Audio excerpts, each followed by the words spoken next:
ప్రభునందు అత్యంత ప్రియమైనటువంటి దేవుని బిడ్డారా, ఇప్పుడు మన ప్రభువును లోకరక్షకుడైన యేసుక్రీస్తు అతి శుభమైన నామమును బట్టి చేరి ఉన్న మీకందరికీ పేరు పేరున హృదయపూర్వక వందనాలు తెలియపరుస్తూ ఉన్నాను. అలాగే ఈ వాక్యం వీక్షిస్తున్న మీకందరికీ కూడా పేరు పేరున హృదయపూర్వక వందనాలు తెలియపరుస్తూ ఉన్నారు. ప్రభునందు అత్యంత ప్రియమైనటువంటి దేవుని బిడ్డారా, మరొక పర్యాయము దేవుని యొక్క సన్నిధిలోనికి నడిపించి ఎంతవరకు దేవుని స్తుతించడానికి, దేవుని యొక్క నామాన్ని మహిమపరచడానికి, ఆయన మాటలు వినడానికి దేవుడు మనకిచ్చిన ఈ గొప్ప కరుణను బట్టి మనం ఎంతగానో ప్రభువుని స్తుతించవలసినటువంటి వారిపైనా ఈ సమయంలో కొద్ది సమయాన్ని పరిశుద్ధ గ్రంథంలో నుంచి కొన్ని మాటలు మనము దేవుని యొక్క వాక్యాన్ని ధ్యానం చేసుకుందాం. దేవుని యొక్క వాక్య ధ్యాన నిమిత్తము పరిశుద్ధ గ్రంథం నుండి లూకా రాసిన సువార్త 13వ అధ్యాయము 6వ వచనం నుండి 9 వరకు ఉన్న వాక్య భాగాన్ని ఒకసారి చదువుకుందాం. లూకా రాసిన సువార్త 13వ అధ్యాయము 6వ వచనం నుండి 9 వరకు ఉన్న వాక్య భాగాన్ని చదువుకుందాం. మరియు ఆయన వారితో ఈ ఉపమానము చెప్పాను. ఒక మనుష్యుని ద్రాక్ష తోటలో అంజూరపు చెట్టు ఒకటి నాటబడి ఉండెను. అతడు దాని పండ్లు వెనక వచ్చినప్పుడు ఏమీ దొరకలేదు కనుక అతడు ఇదిగో 3 ఏండ్ల నుండి నేను ఈ అంజూరపు చెట్టును పండ్లు వెతకవచ్చుచున్నాను, కానీ ఏమీ దొరకలేదు. దీనిని నరికివేయము, దీని వలన ఈ భూమి ఎలా వ్యర్థమైపోవాలని ద్రాక్ష తోటమాలతో చెప్పెను. అయితే వాడు, అయ్యా, నేను దాని చుట్టూ త్రవ్వి ఎరువు వేయని మట్టుకు ఈ సంవత్సరం కూడా ఉండనివ్వు. అది ఫలించినా సరే లేని ఎడలా నరికించి వేయమని అతనితో చెప్పెను. చిన్న ప్రార్థన చేసుకుని వాక్యాన్ని నేర్చుకుందాం. మమ్మలను శాశ్వతమైన ప్రేమతో ప్రేమించి మా కొరకు ప్రాణం పెట్టిన యేసయ్యా, మీకు లెక్కలైన వందనాలు, స్తోత్రాలు. అయ్యా, ఈ 2021వ సంవత్సరంలో మరొక పర్యాయం నీ పాద సన్నిధికి చేరి మిమ్మల్ని స్తుతించి ఘనపరచుటకు, నీ మాటలు వినడానికి మీరు ఇచ్చిన గొప్ప తరుణను బట్టి మీకు లెక్కలైన వందనాలు, స్తోత్రాలు. ఆశతో వాక్యాహారము కొరకు ఎదురు చూస్తున్న ప్రతి హృదయాన్ని మీరు చూస్తూ ఉన్నారు. అవును తండ్రి, ఆశ గల ప్రాణులు తృప్తిపరిచిన దేవుడు కనుక మీ పక్షముగా నిలబడి దాసుని సిలువ చోటును మరుగుపరిచి 700 ఆత్మశక్తి చేత అభిషేకించి బలపరిచి నీ దాసుని నోట నీ మాట వచ్చి మాతో సూటిగా మాట్లాడుచు ఉండగా వినగలుగు చెవి, గ్రహించగల మనస్సు, లోబడి అనుసరించి నడిచేటువంటి మనస్సు అయ్యా మాకందరికీ అనుగ్రహింపజేసి నీ రాకడకు ఆయుధపరచమని అతి త్వరలో పెళ్లి కుమారుడిగా రానయ్యున్న యేసు పరిశుద్ధమైన నాడు ప్రార్థించి పెట్టుకుంటున్నాము పరమ తండ్రి, ఆమేన్. ప్రభునందు అత్యంత ప్రియమైనటువంటి దేవుని బిడ్డారా, ఈ చదవబడిన వాక్య భాగంలో 3 అమూల్యమైనటువంటి విషయాలు దాచబడి ఉన్నాయి. ఏమిటి ఆ యొక్క విషయాలు అని మనం ఆలోచన చేయగలిగినట్లయితే, 1, దేవుడు తన బిడ్డలైన వారి యొక్క ఫలములు వెతికేటువంటి వాడిగా కనపడుతూ ఉన్నాడు. మొట్టమొదటి మాట. 2వ మాటను మనం చూసినప్పుడు దేవుడు దీర్ఘశాంతము మనకి కనపడుతూ ఉంది.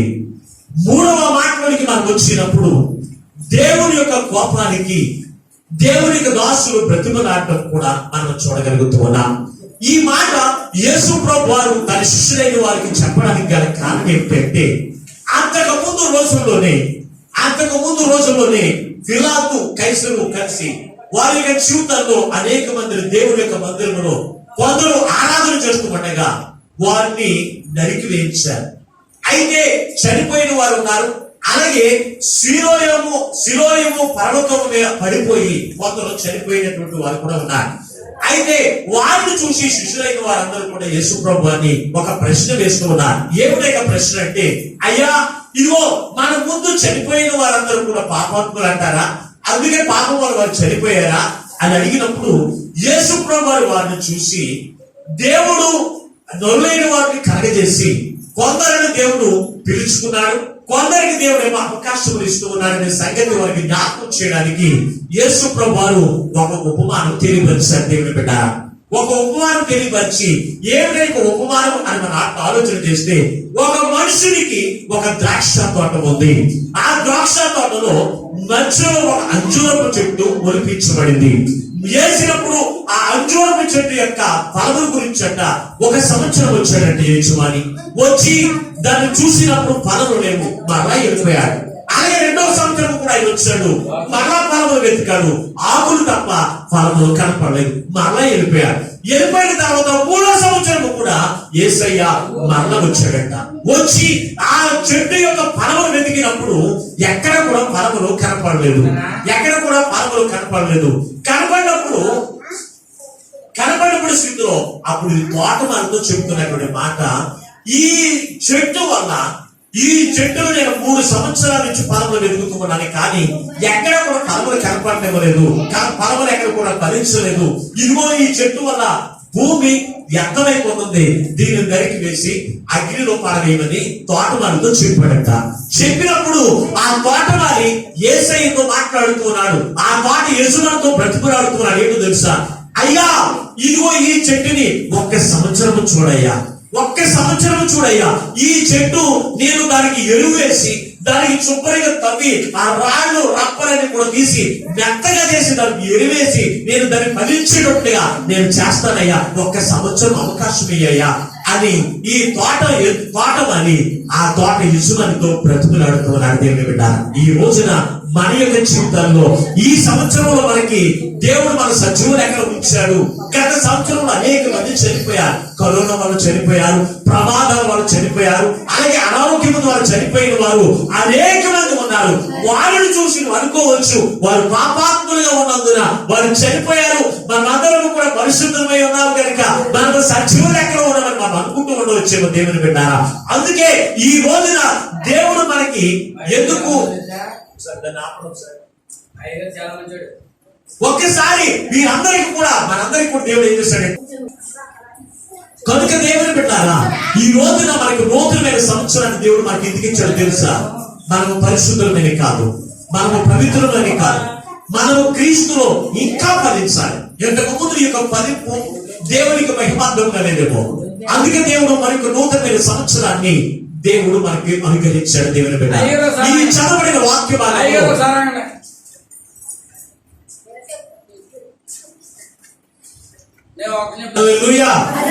దేవునికి స్తోత్రం. హల్లెలూయా. నడిపించునావా నడి సాంద్రమున దేవా నవ జీవన మార్గమున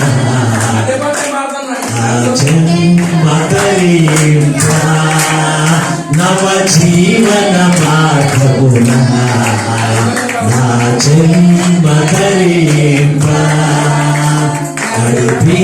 నడిపించునావా రాత్రంతయు శ్రమ పడినా రాలేదు ప్రభు జయము రాదారులో వెదగినను రాదాయను ప్రతిఫలము రాత్రంతయు శ్రమ పడినా రాలేదు ప్రభు జయము రాదారులో వెదగినను రాదాయను ప్రతిఫలము రక్షించు సిలువా రమణీయ మూర్తులలో రతనాలను వెదకుటలు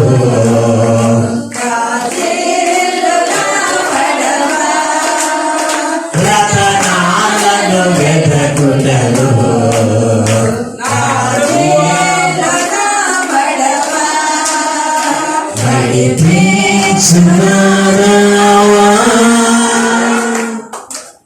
హల్లెలూయా హల్లెలూయా హల్లెలూయా. ప్రభునందు అత్యంత ప్రియమైనటువంటి దేవుని బిడ్డారా, ఈ నూతన సంవత్సరాన్ని దేవుడు మనకి ఎందుకు ఇచ్చాడు తెలుసా? అంటే దేవుడు మనం క్రీస్తులో ఫలించేటువంటి వారిగా ఉండాలని, క్రీస్తులో ఫలించి ఆ ఇచ్చేటువంటి ఆశీర్వాదాలన్నిటి కూడా మనం వారసులుగా ఉండాలని దేవుడు మనకి ఏం చేశాడంటే ఒక నూతనమైన సంవత్సరాన్ని దేవుడు మనకి అనుగ్రహించాడు. చదువుదామా? పరిశుద్ధ గ్రంథంలో నుంచి చదివే మాటలు మనం చదువుకుందాం. యోహాను రాసినటువంటి సువార్త 15వ అధ్యాయము 16వ వచనాన్ని చదువుకుందాం. దేవుని యొక్క వాక్య భాగముల నుంచి యోహాను సువార్త 15వ అధ్యాయము 16 వచనం చదువుకుందాం. దేవుడు మనం ఎందుకు ఫలించాలని కోరుకున్నాడు తెలుసా అంటే ఆయన యొక్క జీవితంలో మేలు పొందుకోవడం అని కాదు, కానీ దేవుని యొక్క ఉచితమైన కృపలో ఆయన అందరూ మనం అన్ని కూడా పొందుకోవాలని ఆయన ఫలించాలని కోరుకుంటున్నాడు. చదువుతాం ఒకసారి. మీరు నన్ను ఏర్పరచుకోలేదు, మీరు నన్ను ఏర్పరచుకోలేదు, మీరు నా పేరట తండ్రిని ఏమి అడుగుదురో ఏమి అడుగుదురో అది ఆయన మీకు అనుగ్రహించినట్లుగా మీరు వెళ్ళి ఫలించుటకును మీ ఫలము నిలిచియుండుటకును నేను మిమ్మల్ని మిమ్మల్ని ఏర్పరచుకుని నియమించితిని. చాలండి. ఈ రోజున మనల్ని దేవుడు ఏర్పాటు చేసుకున్నాడంట. మనం ఆయన ఏర్పాటు చేసుకోవడం కాదు. నేను క్రీస్తుని ఏర్పాటు చేసుకున్నాను అనుకుంటున్నాడేమో దేవుని పెట్టాలా, ఆయనే మనల్ని ఏర్పాటు చేసుకున్నాడు. పొలంలో విత్తనాలు వేసేవాడు విత్తనాలు యజమాని ఏర్పాటు చేసుకుంటాయా, లేకపోతే విత్తనాన్ని యజమాని ఏర్పాటు చేసుకుంటాడా? మాట్లాడరే. చాలా విత్తనాలు ఉంటాయి, తప్ప విత్తనాలు ఉంటాయి, గట్టి విత్తనాలు ఉంటాయి. ఆ విత్తనాలన్నింటిలోనూ కూడా ఆ యొక్క పొలం కలిగినటువంటి వాడు విత్తనాలన్నీ కూడా ఏరి తీసుకువెళ్ళి ఏం చేస్తారంటే పొలంలో చదువుతూ ఉంటారు. అలాగే లోకంలో మనం విచ్చలవిడిగా మనం తిరుగుతూ ఉన్నప్పుడు లోకంలో ఉన్న మనలను దేవుడు ఏరి దేవుడి యొక్క సన్నిధిలోనికి ఏం చేశాడంటే నాటాడు. దేవుడు పెట్టారు. దేవుడు నాటినప్పుడు దేవుడు నాటబడిన ప్రతి ఒక్క హృదయం కూడా దేవుడిలో ఫలించేటువంటి వాడిగా ఉండాలి. సంవత్సరాల తరబడి దేవుని యొక్క సన్నిధికి వెళ్ళి ఆయన ఇచ్చేటువంటి వాక్యమైన నీరు చేత నిన్ను తడుపుతూ ఉన్నప్పటికీ కూడా, ఆయన ఇచ్చేటువంటి ఆశీర్వాదముల చేత నిన్ను వర్ధనపజేస్తూ ఉన్నప్పటికీ కూడా, ఆయన ఇచ్చేటువంటి ఆరోగ్యము చేత నిన్ను ప్రోత్సహిస్తూ బ్రతికిస్తూ ఉన్నప్పటికీ కూడా నీవు క్రీస్తును ఫలించకపోతే గనుక ఆయన ఊరకనే విడిచిపెట్టే దేవుడి కాదు. పంట పొలంలో విత్తనాలు చల్లిన వాడు ఆ తోట యజమాని, ఆ పంట యజమాని ఎలాగైతే వెళ్ళి అస్తమాటు కూడా ఆ తోట ఫలిస్తుందా లేదా అని ఎలాగైతే చూస్తూ ఉంటాడు కూడా, దేవుడు కూడా ఆయన ప్రతిరోజు వచ్చి చూస్తూ ఉంటాడు. అలాగే ప్రతి సంవత్సరమైన తర్వాత వచ్చి క్రీస్తు వారు ఫలించారు లేదా, నా బిడ్డలైన వారు ఫలించారు లేదా, ఈ సంవత్సరం వారిని దీనిద్దాం, వారు అడిగిన వారిని కూడా ఇచ్చేద్దామని చెప్పి దేవుడు ఏం చేస్తాడో తెలుసు అంటే తన తోటలోనికి వచ్చి వెతుకుతాడంట. దేవుడు వెతికినప్పుడు పండ్లు వెతుకుతాడంట. ఏం వెతుకుతూ ఉన్నాడంటే పండ్లు వెతుకుతూ ఉన్నాడు. పండ్లు ఎందుకు వెతుకుతున్నాడంటే నీవు తండ్రి అయిన దేవుణ్ణి తన బిడ్డలైన వారు ఏదైతే అడుగుతారో అది తండ్రి అనుగ్రహించినాగున వారు క్రీస్తులో ఫలించేటి వారిగా ఉండాలి అని మాట. అంటే మనం దేవులో ఫలిస్తూ ఉన్నామంటే ప్రయోజనం ఎవరికి తెలుసు అంటే నీకు నాకే. ఎందుకంటే మనం కొత్త సంవత్సరం రాగానే ఇదిగో పలాంటి జరగాలి, పలాని కార్యాలు జరగాలి, పలాంటి ఏసై నేను పొందుకోవాలి, నా ప్రార్థన ప్రతిఫలవంతం నేను పొందుకోవాలని మనం అందరం కూడా ఆలోచన చేసుకున్నాం. మంచిదే.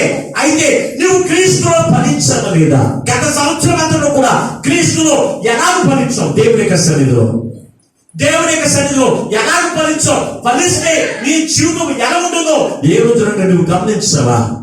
అబ్రహాముని లోకంలో తిరుగుతున్నటువంటి అబ్రహాముని దేవుడు పిలిచి దేవుని యొక్క సన్నిధిలో నాటాడంట.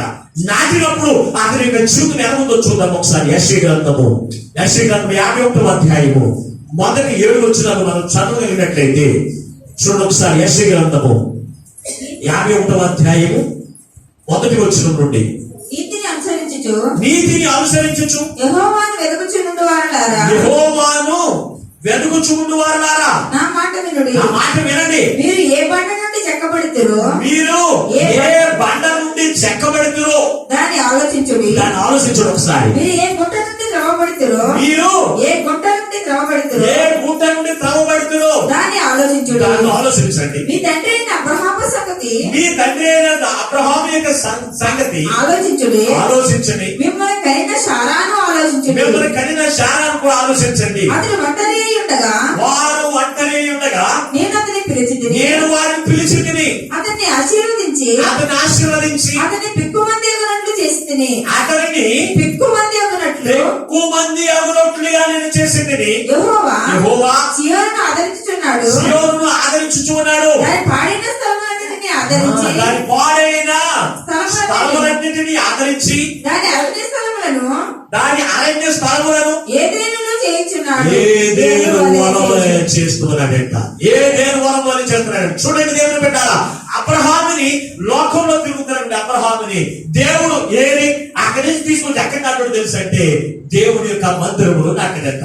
నాటినప్పుడు ఒక్కడిగా ఉన్నటువంటి వాడిని దేవుడు ఏం చేస్తాడు తెలుసా? ఎక్కువ మంది అభివృద్ధి చేశాడు. ఎడారి వలె ఫలింపులైనటువంటి జీవితం కలిగి ఉన్నటువంటి వారిని ఫలవంతమైనటువంటి జీవితమును చేసి అత్యంతమైన విలువైనటువంటి వారిగా, అత్యంతమైన జనసంఖ్య కలిగినటువంటి కుటుంబముగా అబ్రహామును దేవుడు ఆశీర్వదించాడు. అబ్రహాము అడిగిందల్లా కూడా దేవుడు ఇవ్వడానికి గల కారణం తెలుసంటే అబ్రహాము క్రీస్తులో ఫలించి అభివృద్ధి చెందేటువంటి వారిగా కనపడుతూ ఉన్నాడు. ఈ రోజున నీ జీవితంలో నీవు లోకంలో నిన్ను ఏరి అబ్రహాము వలె నిన్ను కూడా ఆశీర్వదించడానికి, దేవుడు నిన్ను కూడా విస్తరింప చేయడానికి, నీవు అడిగిన వల్ల కూడా దేవుడు అనుగ్రహించడానికి ఇష్టపడుతూ ఆయన సన్నిధిలో నాటినప్పుడు నువ్వు క్రీస్తులో ఫలిస్తున్నావా? ఈ నూతనమైన సంవత్సరంలో నీవు అడిగిన వాళ్ళ కూడా యేసయ్య దగ్గర నుంచి నువ్వు పొందుకోవాలి అంటే నీకు నీవే ప్రశ్నించుకోవాలి. నువ్వు క్రీస్తులో ఫలించేటువంటి వారిని నువ్వు ఉన్నావా? ఆయన వచ్చి నువ్వు చూస్తున్నాడు, నువ్వు అనుకుంటున్నావు కొత్త సంవత్సరం రాగానే నువ్వు అనుకుంటూ ఉండవచ్చు నన్ను ఎవరు చూడలేదు గత సంవత్సరం నువ్వు అనుకోవచ్చు. నీవు దేవుల్లో ఎలా ఫలిస్తున్నావో నీ యొక్క ఏమైనా ఫలాలు కనపడుతూ ఉన్నాయా అని ఆయన ఏం చేస్తాడో తెలుసు అంటే వెతక వచ్చినప్పుడు నీలో ఏమన్నా ఫలము కనపడుతూ ఉందా? ఏమిటి యొక్క ఫలం? ఆయన వెతికేటువంటి ఫలం ఏమిటి? గలతీ పత్రిక 5వ అధ్యాయంలో మనకు కనపడుతూ ఉంది. ఆత్మ ఫలం ఏమనగా చదువు ఒకసారి. ప్రేమ, సంతోషము, సమాధానము, దీర్ఘశాంతము, దయాళత్వము, సాత్వికము, మంచితనము, ఆశా నిగ్రహం. నా మొహమే చేతులతో అక్కడ కూర్చోదు. ఇటు వాటికి విరోధమైన నియమమేదియు లేదు. చూడండి, ఇక్కడ ఆత్మ ఫలము గురించి ఇక్కడ రాశారు. యేసు ప్రభువు వారు వెతికే ఫలం ఏంటి? మీకు కాయలు కాస్తాయని కాదు. అయ్యో నేను ఏమైనా చెట్టునండి నేను కాయలు కాయడానికి.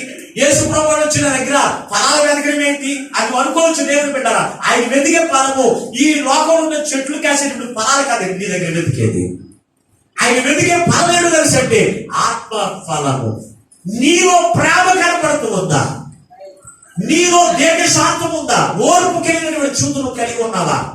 సమాధానం కలిగినటువంటి జీవితం ఉందా? దీర్ఘశాంతము కలిగినటువంటి జీవితం ఉందా? సాత్వికము, తగ్గింపు మనసు ఉందా? ఇవన్నీ కూడా నీ దగ్గర వెతికితే ఎవరైనా కనపడతారండి?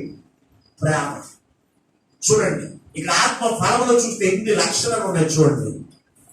ఈ 9 కూడా ప్రతి మనిషిలో కూడా యేసయ్య వెతుకుతారట. వెతికినప్పుడు గత సంవత్సరంలో నీలో ప్రేమ కనబడకపోవచ్చు. యేసయ్య వెతికినప్పుడు మరొక నూతన సంవత్సరం వచ్చినప్పుడు ఆయన చూసి 3 సంవత్సరాలు చూసాడట చెట్టుని. అప్పుడు దేవునికి కోపం వచ్చింది. ఒక సంవత్సరం నీవు దేవుళ్ళకి వచ్చిన తర్వాత సరిగా ఫలించలేకపోవచ్చు. దేవుని యొక్క ప్రేమను గ్రహించగా దేవుని యొక్క ప్రేమ నీలోనికి నువ్వు తెచ్చుకోకుండా నీకు నీవే మూర్ఖుడిగా నువ్వు జీవించుకోవచ్చు. నువ్వు క్రీస్తులోకి వచ్చిన తర్వాత ఒక సంవత్సరం అదే ప్రేమ లేకుండా నువ్వు జీవించావు. నీవు 2వ సంవత్సరంలోకి వచ్చినప్పుడు దేవుని యొక్క ప్రేమను గ్రహించి అటువంటి ప్రేమతో నీవు లోకంలో జీవించేటువంటి వారిగా ఉండాలి. యేసయ్యని వెతికినప్పుడు నీలో ప్రేమ కనపడాలి. యేసయ్య నీలో వెతికినప్పుడు నీలో సమాధానం కనపడాలి. అంతేకాని కోపాలు, తాపాలు, సమాధానం లేనటువంటి చూపు మనలో కనపడడానికి వీల్లేదు. దీర్ఘశాంతము, ఓర్పు కలిగినటువంటి వారిగా ఉండాలి. ఇవన్నీ కూడా మనిషికి ఉండవలసినటువంటి ఫలాలు దేవుని బిడ్డ ఆత్మ ఫలం. ఇవి యేసయ్య మనం వెతికినప్పుడు ఎంతమందిలో ఈ యొక్క ఆత్మ ఫలం కనపడుతుంది ఆలోచన చేస్తారా? ఎప్పటికప్పుడే సంవత్సరాలు జరుగుతూ ఉన్నాయి. నాకు అది కావాలనైనా, నాకు ఇది కావాలనైనా ఎప్పుడు కూడా అడుగుతుంది తప్ప అయ్యా నీవు నన్ను వెతికినప్పుడు నేను నీలో ఫలించేటువంటి జీవితం పరిగణించయ్యా. నీ సన్నిధిలో నీ వాక్యం వింటున్నాను, నీ వాక్యం కూడా నేను నేర్చుకుంటున్నాను. అయినప్పటికీ కూడా నీ వాక్యం నేను ఫలించలేకపోతున్నాను అయ్యా. నాలో ఉన్న కాఠిన్యము పోవట్లేదు, నాలో ఉన్నటువంటి మూర్ఖత్వం పోవట్లేదు. ఈ వాక్యమైన నా యొక్క జీవితంలో నీ ఆత్మ ఫలము నాలో తెద్దన్న నాయనని దేవుడిని ఏ రోజు నన్ను అడిగారా? దేవుడు నిన్ను వెతికేదేటో తెలుసా? దేవుడిని వెతికేదేటో తెలుసా? ఇదిగో ఈ పొలమైన కుమార్తె, ఇదిగో లోకంలో తిరుగుతున్న నా కుమార్తెను, లోకంలో తిరుగుతున్న నా కుమార్తెని దేవుడి యొక్క సన్నిధిలో నాటాను. దేవుడి యొక్క సన్నిధిలో ఓరకనే ఉండడం కాదు, ఫలవంతమైన జీవితం మరి కలిగి ఉండాలని యేసయ్య చూస్తూనే దేవుని బిడ్డ. అందుకే యేసు ప్రభువారు ఆయన త్రోవ పక్కన వెళ్తూ ఉండగా ఒక అంజూరపు చెట్టు కనపడిందంట. ఆ చెట్టును చూసి ఆయన ఆకలి కొని చెట్టు దగ్గరికి వెళ్ళాడు. చూడండి ఒకసారి మత్తయి రాసిన సువార్త 21వ అధ్యాయం 19వ వచనం కనపడుతుంది. ఆయన త్రోవను వెళుతూ ఉండగా అక్కడ అంజూరపు చెట్టు ఒకటి కనపడింది. ఆ చెట్టును చూసి దాని ఎంతో పచ్చగా ఎంతో ఆకులతో నిండిపోయి గొప్ప ఫలభరితమైన చెట్టుగా అది కనపడిందంట. కనపడినప్పుడు ఆ చెట్టు దగ్గరికి వెళ్ళి ఏమైనా ఫలములు దొరుకుతాయని చెప్పి వెతికాడంట. వెతికినప్పుడు ఎంత వెతికినా ఒక్క ఫలము కూడా దొరకలేదంట. ఎంత వెతికినా ఒక్క ఫలము కూడా దొరికినప్పుడు ఆ చెట్టును చూసి ఏమైనా మాట్లాడడం తెలుసా? ఈ చెట్టు ఇంక ఎన్నటికి కూడా ఫలించదు, ఇది ఎండిపోవుగా అన్నాడంటే యేసయ్య ఆ మాట సెలవీయగానే ఆ చెట్టు ఎండిపోయింది. ఈ రోజున లోకంలో అందరూ కూడా ఫలించేటువంటి వారిగా కనపడుతున్నారు. ప్రతి మందిరము చూడగానే తెల్ల పట్టేసుకున్నట్లుగా బైబిల్ తీసుకుని ఎంతో విధేయత కలిగినటువంటి వారిగా నువ్వు దేవుని యొక్క మార్గంలో నడుస్తున్నప్పుడు నిన్ను చూసిన వారందరూ కూడా అయ్యో ఈమె క్రైస్తవురాలు, ఈమె ఎంతో ప్రేమ కలిగినటువంటిది, ఈమె యొక్క దేనికి శాంతము కలిగింది, సమాధానం కలిగింది అని నిన్ను చూసిన వారు ఎవరైనా అనుకుంటున్నారా? ఆలోచన చేయండి, ప్రియమైనటువంటి దేవుని బిడ్డ, ఆలోచన చేయండి. ఒక ఫ్లైట్ నడిపేటువంటి ఒక కుమార్తె, ఆమె పెద్ద చదువు చదివింది, ఆమె ఎయిర్పోర్ట్ లో జాబ్ వచ్చిందంట. జాబ్ వచ్చినప్పుడు ఆమె ఆ ఫ్లైట్ నడుపుతున్నటువంటి సమయంలోనే ఆ ఒక చోట ఆగినప్పుడు ఒక దైవసేవకుడు ఆ ఫ్లైట్ లో ఎక్కారంట. ఎక్కినప్పుడు ఈ వెళ్ళి ఆ ఫ్లైట్ లో కూర్చుని ప్రార్థన చేసుకుని కూర్చున్నారు. కూర్చున్న తర్వాత ఫ్లైట్ ప్రయాణం జరుగుతూ ఉండగానే ఈయన చూసింది, కానీ ఆమె ఎవరో తెలియదు కనుక ఆమె పట్టించుకోలేదు. ఫ్లైట్ దిగిన తర్వాత అక్కడ ఫ్లైట్ ఆగింది. ఆమె దిగి వెళ్ళి ఏం చేస్తుందంటే బాత్రూమ్ క్లీన్ చేస్తుందంట. బాత్రూమ్ కడుగుతూ ఉన్నప్పుడు ఈ సేవకుడు ఆ ఫ్లైట్ దిగి ఏం చేస్తాడో తెలుసంటే ఎయిర్పోర్ట్ లో వచ్చాడు. వచ్చినప్పటికీ ఈ సహోదరి ఎదురయ్యి ఆయన చూడగానే ఏమందో తెలుసా? అయ్యా వందనాలయ్యా అని అడిగింది. అయ్యా వందనాలు అడుగుతున్నావమ్మా, నువ్వెవరో నాకు తెలియదు, నేను మీకు ఏమన్నా తెలుసా, అని ఎప్పుడైనా మీరు చూసారా అని అడిగారంట ఆయన. అడిగినప్పుడు అయ్యా ఇంతకు ముందే మిమ్మల్ని నేను ఫ్లైట్ లో చూసాను, నేను ఫ్లైట్ లో మీరు ఎక్కడ కూర్చున్నారమ్మా అని అడిగినప్పుడు అన్నది నేను ఫ్లైట్ నడిపేటువంటి పైలట్. చూడండి ఆమె జీవితంలో ఎంత సహనము, ఎంత ఓర్పు కలిగినటువంటి గుణము ఆమెలో ఉందో చూడండి. అయ్యో నువ్వు ఎంత ఫ్లైట్ నడిపే నువ్వేంటి బాత్రూములు కడుగుతూ ఉన్నావా అని అడిగినప్పుడు ఆమె అంది, అయ్యా నేను ఏదో ఒక పరిచయం చేయకపోతే నాకు మనసు అసలు తృప్తిగా ఉండదండి. ఈ రోజు మనం అనుకుంటాం దేవుని యొక్క మందిరం కడగాలంటే అయ్యో ఆ పాడు పని మనం చేయాలా, దేవుని యొక్క మందిరం తొడవాలి అంటే ఆ పాడు పని మనం చేయాలా, ఏంటి దేవుని యొక్క గృహాన్నే విషయంలోనే ఎంతగా ఆలోచన చేస్తూ ఉంటే ఇంకా దైవజన విషయంలో ఇంకెంతగా ఆలోచన చేస్తాం? ఆలోచన చేయండి ప్రియమైనటువంటి దేవుని బిడ్డ. మనలో ఏమి లేదంటే ప్రేమ, మనలో ప్రేమ, శాంతము, దీర్ఘశాంతము, సమాధానము నీలో కనపడుతుందా? నీ పొరుగు వారితో ఏదో ఒక విషయంలో గొడవ పెట్టుకుంటావు, దానికి నువ్వు సమాధానం పడవుతా?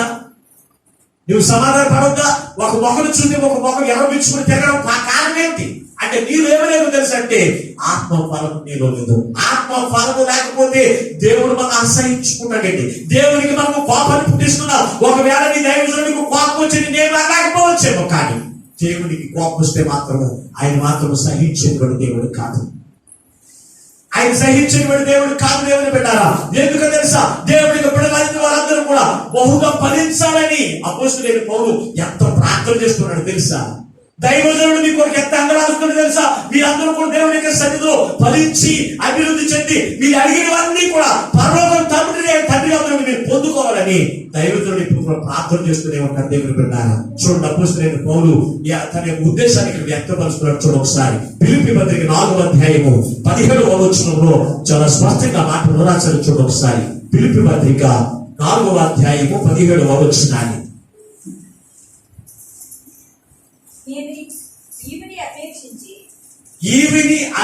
ఈవిని అపేక్షించి ఇలాగూ చెప్పడం లేదు, మీ లెక్కకు విస్తార ఫలము మీకు రావాలని అపేక్షించి చెప్పుచున్నాను. చూడండి దేవుని పెట్టారా? దేవుడు మా అపోస్తలుడైన పౌలు అంటున్నాడు, నేను ఈవిని అంటే మీ మీద లాభం అపేక్షించి నేను మీరు మిమ్మల్ని దేవుడి మందిరం రమ్మని నేను అనట్లేదు. అనుకుంటారు మీరు క్రీస్తులో మీరు ఫలించాలి, దేవుని యొక్క మందిరంలో కొంచెం వద్దాలని సేవకుడు చెప్తే అయ్యో కానుకొస్తుందని మాస్టర్ గారు రమ్మంటున్నారు, నేను రాకపోతే కానుకోవడదేమో అన్నట్టుగా మనం తెలుగుతేట ఉపయోగించి మనం మాట్లాడుతూ ఉంటాము దేవుని బిడ్డ. అందుకు అపోస్తలుడైన పౌలు అంటున్నాడు, నేను ఈవిని అపేక్షించి నేను ఈ మాటలు మీతో చెప్పట్లేదు, మీరు బహుగా ఫలించాలని. ఎక్కడ ఫలించాలి? దేవునిలో ఫలించాలి, దేవుని యొక్క వాక్యంలో ఫలించాలి, ప్రార్థనలో ఫలించాలి, ఆయన నీకు ఇచ్చిన క్రియలను ఫలించి అభివృద్ధి చెందేటువంటి జీవితంలో నీకు కలిగి ఉండాలి దేవుని బిడ్డారా. కానీ మనం ఎలా ఫలిస్తున్నాం? ప్రేమకు బదులు ఏముంటుందండి నీ నోట్లో?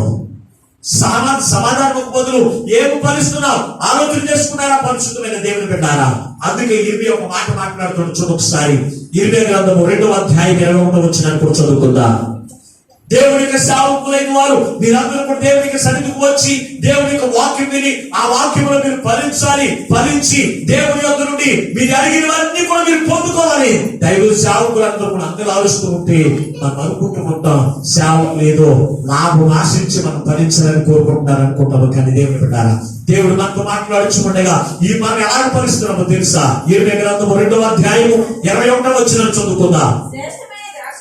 శ్రేష్టమైన ద్రాక్షవల్లి వంటిదానిగా నేను నిన్ను నాటి తిని కేవలము నిక్కరసమైన విత్తనం వలె చెట్టు వంటి దానిగా నిన్ను నాటి తిని నేను నిన్ను నాటి తిని నాకు జాతిహీనపు ద్రాక్షవల్లి వలె నీ మెట్లు భ్రష్ట సంతానమైతివి. నీవు ఎట్లు భ్రష్ట సంతానము అయితివి. దేవుని యొక్క సన్నిధిలో దేవుడు నిన్ను ఎలా నాటాడు తెలుసా? ఒక ఖచ్చితమైనటువంటి చెట్టు వల్ల నిన్ను నాటాడంట. ఒక శ్రేష్టమైన చెట్టు వల్ల నిన్ను దేవుని యొక్క సన్నిధిలో నాటినప్పుడు నీలో ఏ ఫలము కనబడాలంటే ఆత్మ ఫలము కనబడాలని దేవుడు నిన్ను వెతుకుతూ ఉన్నప్పుడు నీవు ఎలా ఉన్నావో తెలుసా? భ్రష్ట సంతానమైతివి. భ్రష్ట సంతానమైతివి. చూడండి, భ్రష్ట మనసు అంటే చెడు మనసు కలిగినటువంటి జీవితం, చెడు మాటలు కలిగినటువంటి జీవితము. ప్రేమకు బదులు కోపము, సమాధానముకు బదులు విసర్జించడం, శాంతంగా బదులు ఓర్పుకు బదులు ఏంటి? కోపము చూసి దేవుని విడిచి తొలగేటువంటి క్రైస్తవులుగా జీవిస్తూ భ్రష్ట మనసుకు ఈ మనసును అప్పగించుకొని జీవిస్తూ ఉన్నా దేవుడు నేను అందుకు దేవునికి సన్నిధిలో నాటలేదండి. దేవునికి సన్నిధిలో భ్రష్టుడైపోతామని కాదు దేవుడు నిన్ను నాటింది. నిన్ను చూసిన వారు మారు మనసు లేని వారు నిన్ను చూసి దేవునిగా ప్రేమను పొందుకునేటట్లుగా నీ ప్రవర్తన ఉండాలి. నిన్ను చూసిన వారు సమాధానం పడకూడదనుకున్న వారు కూడా నిన్ను చూసి సమాధానం పడేటువంటి చూడు నీలో ఉండాలి. ఉంటున్నాయా? ఆలోచన చేయండి. దేవుడు నిన్ను శ్రేష్టమైన విత్తనములు దేవునికి సన్నిధిలో నాటినండి. దేవునికి సన్నిధిలో నాటినప్పుడు దేవునికి సన్నిధిలో వ్యర్థమైన మాటలు ఉండవు. దేవుడు పెట్టినటువంటి నీరు శ్రేష్టమైన నీరు, మురికి నీరు కాదండి. మురికి నీరుతో నువ్వు పెంచబడితే నీలో మురికి స్వభావం ఉండవచ్చు, మురికి మాటలు ఉంటాయి. కానీ దేవుడు నేను శ్రేష్టమైన వాక్యముతో నిన్ను పెంచుతూ ఉన్నాడు కదా. మరి నీలో భ్రష్ట మనసు ఎందుకు వచ్చింది?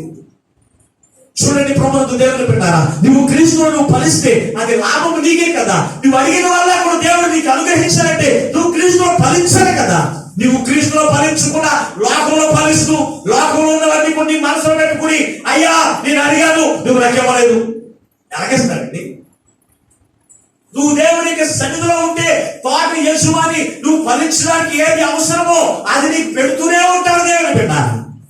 అవునా లేదా?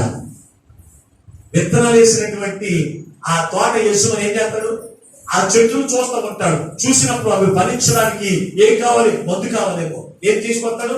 అది ఎంత ఖర్చైన డబ్బు తీసుకొచ్చి వందేస్తాడు. అది ఫలించట్లేదు, నీరు తక్కువైందేమో, నీరు పెడుతూనే ఉంటాడు. అంతేకాని ఆ తోటలో ఉండకుండా ఎక్కడో రోడ్డు పక్కన ఉన్నటువంటివి లేకపోతే లోపల ఉన్న వాటి అన్నిటికీ కూడా యజమాని నీరు పెడతాడా? వాటి యొక్క బాగు కోరుకుంటాడా? కోరుకోడు కదా. మనమే కోరుకో. అవునా లేదా? ఆ పక్కన చెట్టు ఉంటుంది, మంచి చెట్టు, ద్రాక్ష చెట్టు ఉందనుకో, నీ పొలంలో కాకుండా పక్క పొలంలో ఉందనుకో, నువ్వు దాన్ని నీరు పెడతావా? అట్లానే దానికి ఎరివేస్తారా? మరి అలాగే దేవుడు తన ప్రజలైన వారిని, తన బిడ్డలైన వారిని దేవుడి యొక్క సన్నిధిలో నాటి వారు అడిగిన వాళ్ళ కూడా దేవుడు ఇవ్వడానికి ఆయన ఇష్టపడుతూ ఉంటే మరి దేవుని యొక్క సన్నిధిలో నువ్వు ఎందుకు ఫలించలేకపోతున్నావు? యాసదారిని కలిగినటువంటి ఆకులు వలె దేవుడిచ్చేటువంటి ఆశీర్వాదాన్ని, దేవుడు పెట్టేటువంటి నీరును, దేవుడు పెట్టేటువంటి దీవులను పొందుకుంటూ తృప్తికరంగా ఉండడం కాదు, నీలో ఆత్మ ఫలము ఉందా లేదా అనేది మనం ఏం చేయాలి తెలుసంటే ఎప్పటికప్పుడు మనం పరిశీలన చేసుకోవాల్సినటువంటి వారిని మన దేవుడు పెట్టాలి. దేవుడు దగ్గరైన వారిని కలగజేసి ఆ ఊరిని విడిచిపెట్టే దేవుడు కాదు. ఈ లోకంలో ఉన్న మనమే నారు చల్లిన మనము అది మొలుస్తుందా లేదా, అది ఎదుగుతుందా లేదా, అది ఫలిస్తుందా లేదా అంతమాట మనం వెళ్ళి ఎలాగైతే వెతుకుతూ ఉంటామో దేవుడు కూడా మనం వెతుకుతూనే ఉంటాడు. దేవుడు పెట్టాలా ఆయన సన్నిధిలో నాటబడిన నిన్ను నీవు క్రీస్తులో ఫలిస్తున్నావా లేదా? ఓ సంవత్సరం చూస్తాడు ఓర్పు కలిగి, అయ్యో ఎందుకులే తోట యజమాని యొక్క తోట మరి పొరపాటేమో, సరిగా నీరు పెట్టలేదేమో, సరిగా వాక్యాహారం అందించలేదేమో, అందుకే ఫలించలేదేమో, మరి ఇంకో సంవత్సరం నీకు అవకాశం ఇస్తాను. ఇంకో సంవత్సరం అవకాశం ఇచ్చినా కానీ నువ్వు ఫలించలేదు. 2-3వ సంవత్సరం కూడా నీకు అవకాశం ఇస్తారు. 3వ సంవత్సరం వచ్చి నేను చూసిన తర్వాత నువ్వు ఇంకా ఫలించకపోతే కనుక దేవుడికి కోపం వస్తుంది. దేవునికి కోపం పుట్టించేటువంటి వారికి మనం ఉంటాం. మనం అనేక మంది సంవత్సరాల నుంచి త్వరపడి దేవునికి సరిగ్గా బైబిల్ పట్టుకునే కాదు. నీవు రక్షణ పొందినప్పటికీ కూడా చాలా మంది ఆత్మఫలంలో ఉండబెట్టి నువ్వు అనేకమైన సంవత్సరాలు 5 రక్షణ పొంది అయినా నీలో దేవుని యొక్క ఆత్మ ఫలము నీలో లేకపోతే దేవునికి నీవు కూడా కోపం పుట్టించేదానివే, దేవునికి నీవు కూడా ఆయాసాన్ని కలిగించేదానివే. దేవుని పెట్టాలా మొట్టమొదటిగా చూస్తే నీవు దేవుడు కలగజేసిన ప్రతి మనిషిని కూడా వ్యర్థంగా విడిచిపెట్టండి. వారు క్రీస్తులో ఫలిస్తున్నారా లేదా అని ప్రతి సంవత్సరం కూడా ఆయన వచ్చి వెతుకుతూనే ఉన్నారు. ఎక్కడికి వచ్చి ఆయన తోటానికి దైవ సన్నిధి, ఆయన దైవ సన్నిధిలోకి వచ్చి ఈ నా కుమార్తె ఫలించిందా లేదా, ఈ నా కుమార్తె ఫలించిందా లేదా అని ప్రతి చెట్టును వెతికినట్లుగా ప్రతి కుమార్తెను, ప్రతి కుమార్తెని వెతుకుతూనే ఉంటాడు. ఆయన నిన్ను వెతికినప్పుడు నీ అందుకు వచ్చి వెతికినప్పుడు నీలో ఆత్మ ఫలము కనపడుతుందా? ఆలోచన చేస్తాను ప్రియమైన మధుర సంగమా. రెండవదిగా చూస్తే దేవుని దీర్ఘశాంతము. రెండవ మాటలకు వస్తే, ఒకటి దేవుడు మనల్ని వెతికేటువంటి వారిగా ఉన్నారు, మనలో ఫలాలు వెతికేటువంటి వారికి కనపడుతున్నారు. రెండవది ఫలము కనబడినప్పుడు దీర్ఘశాంతం చూపిస్తున్నాడు. దేవుని పెట్టాలా ఎలాగూ దీర్ఘశాంతం చూపిస్తున్నాడో పరిశుద్ధ గ్రంథం నుంచి రోమీయులకు రాసిన పత్రిక అపోస్తలుడైన పౌలు రోమీయులకు రాసిన పత్రిక 2వ అధ్యాయము 4వ వచనాన్ని చదువుకుందా. 2వ అధ్యాయము 4వ వచనాన్ని, లేదా దేవుని యొక్క అనుగ్రహము మారు మనసు పొందుటకు నిన్ను ప్రేరేపించుచున్నదని ఎరుగక ఆయన అనుగ్రహ ఐశ్వర్యమును సహనమును దీర్ఘశాంతమును ఏమి తృణీకరిస్తామంట? ఏమి తృణీకరిస్తున్నాం? సహనమును దీర్ఘశాంతమును. అయితేనా అనుగ్రహ ఐశ్వర్యమును ఎవరు తృణీకరిస్తున్నారో తెలుసా? దేవుడు నీకు అనుగ్రహించడానికి ఒక ఐశ్వర్యమును దాచి ఉంచాడు. దేవుని బిడ్డారా, ఎప్పుడు ఐశ్వర్యం నువ్వు పొందుకునేటప్పుడు తెలుసా? నువ్వు క్రీస్తులో ఫలించినప్పుడు, దేవునికి సన్నిధిలో ఫలవంతమైన జీవితం జీవించినప్పుడు ఆ అనుగ్రహ ఐశ్వర్యమును దేవుడు నీకు అనుగ్రహిస్తున్నాడు. అయితే నువ్వు దేవుని తృణీకరిస్తున్నావు. దేవుడు ఒక్కడే కాదు, సమాధానం తృణీకరిస్తున్నావు. చాలా మంది దేవుని యొక్క సేవకులు, విశ్వాసులు కొన్ని మనస్పర్ధాల ద్వారా ఏదో ఒక విషయంలో గొడవ వస్తాయండి. సంఘంలో కావచ్చు, లేకపోతే గృహాల్లో కావచ్చు, సహోదరులు కావచ్చు, ఏదో ఒక మనస్పర్ధాలు వస్తూ ఉంటాయి. దైవ సేవకులు చెప్పే పన్నెండు తెలుసా? మీరు సమాధానంగా ఉండండి, ఐక్యతతో ఉండండి, ప్రేమతో ఉండండి, దేవుని యొక్క మేలును పొందుకుంటారు, దేవుని యొక్క ఆ గొప్ప కార్యం మీరు పొందుకుంటారని దైవజనుడు ప్రతి దైవజనుడు కూడా హెచ్చరిస్తూనే ఉంటాడు. కానీ దైవజనుడు ఎదుర్కొండా పైకైతే ఎలా చూస్తారు? మళ్ళీ పక్కన తర్వాత మళ్ళీ మామూలే, పాస్టర్ గారు ఉన్నారండి ఏదో మాట్లాడడం తప్ప ఏమంట? పాస్టర్ గారు ఏదో పరివర్తనం చేశాడు కనుక మాట్లాడదు కనుక నీతో నాకు మాట్లాడే ఇప్పుడే నేను కొట్టేస్తాను ఏమంటారా? రా ఇప్పుడే చూసుకో. పాస్టర్ గారు దాటారు అంతే, చర్చి దాటారు అంతే, నేను నాకు కూడా దాటారు. ఈ మామూలుగానే ఉంటాయి. అయితే నువ్వు తృణీకరించేది సమాధానాన్ని. దేవుని యొక్క ఆత్మను, దేవుని యొక్క దాసుని ఆయన ఆత్మను ఉంచి మీ సమాధానాన్ని మీ పట్ల సమకూరుతుంటే సమాధానం ఉండగలుగుతూ ఉన్నారా? ఎప్పుడు చూసిన ఎడబోకమను పెడబోకమను మీ మొఖాలు చూడలేక దేవుని యొక్క సేవకులు దేవుని ఎందుకంటే ఎంత అంగలాలుస్తాడో తెలుసా? అందరూ సమాధానంగా సంతోషంగా ఐక్యతగా ఉంటే దేవుని యొక్క సేవకుని యొక్క మొఖము కూడా కలకలాడుతూ ఉంటుంది. మీ మోకాలని కూడా బారు మోకాలైపోయి, దేవుడు అప్పగించిన బిడ్డల యొక్క మోకాలని కూడా బారు మోకాలైపోయి ఉంటే దేవుడి యొక్క సేవకుని యొక్క మొఖం ఎలా ఉంటుంది? అయ్యో ఈయన కుమార్తెలు, ఈయన కుమారుడు, ఇదిగో దేవుడు సమాధానంగా ఉండమని చెప్తూ ఉంటే నేను హెచ్చరిస్తూ ఉన్నప్పటికీ, దేవుని యొక్క పక్షులు బ్రతుకులాడుతూ ఉన్నప్పటికీ ఎప్పుడు కూడా ఎలాగే ఉంటున్నారని చెప్పి నీ పట్ల దేవుడికి సేవకుడికి కూడా సంతోషపడదు. దేవుడికి సేవకుడికి నీ విషయంలో సమాధానం లేకపోతే కనుక అది నీకు ఆశీర్వాదము కాదు. యేసు ప్రభు వారు ఒక స్థలంలోకి వచ్చాడు. యెరూషలేమును చూడగానే తన కన్నీళ్లు విడిచాడంట. కోరని పిల్లలను రెక్కల కింద చాచినట్లుగా నేను చాచుకుంటే నా బిడ్డల మాట వినట్లేదు. యెరూషలేము ప్రాకారాలన్నీ కూడా కోల్చబడ్డాయి. ఎలీషా కూడా ఒకనొక స్థలంలోకి వెళ్ళి తన కన్నీరు విడిచాడు. ఎవరిని గురించి? ఒక రాజుని గురించి. అది అతనికి క్షేమం అవ్వలేదు. కనుక దేవుని బిడ్డలారా, ఈ రోజున నీ విషయము నీ దైవజనుడు, నువ్వు ఏ సంఘానికి స్థిరంగా ఉన్నప్పటికీ కూడా, ఏ సంఘ సభ్యురాలైనప్పటికీ కూడా నీ విషయము నీ దైవజనుడు దుఃఖపడడానికి వీలు లేదు, అంగలార్చడానికి వీలు లేదు, నువ్వు తృణీకరించడానికి వీల్లేదు. ఆయన నువ్వు తృణీకరించడానికి వీలు. నువ్వు తృణీకరించాలంటే దేనో తెలుసా? నీ దైవజనుడే కాదు, ఎవరిని? సమాధానమును దీర్ఘశాంతమును దేవుడు నీ పట్ల దీర్ఘశాంతం చూపిస్తూ ఇదిగో మరొక సంవత్సరం నీకు ఆయుష్కాలం ఇచ్చి ఈ సంవత్సరంలో అయినా సరే నీకు అవకాశం ఇస్తున్నాను, నీవు దేవుని యొక్క మందిరంలో వర్ధిల్లు, దేవుని యొక్క మందిరంలో ఫలించని నీకు ఒక అవకాశం ఉంటే నాకేం అక్కర్లేదు కానీ నువ్వు ఇచ్చేది అవకాశం. అనేటువంటి వారి లోకంలో లేరనుకుంటున్నారా? అయితే ఇంకను ఇదో గత సంవత్సరంలో నేను 30 ఏళ్ళుగా నేను క్రీస్తులో ఫలించకపోయినా నేను సజీవ లెక్కలోనే ఉన్నాను అనుకుంటున్నాను.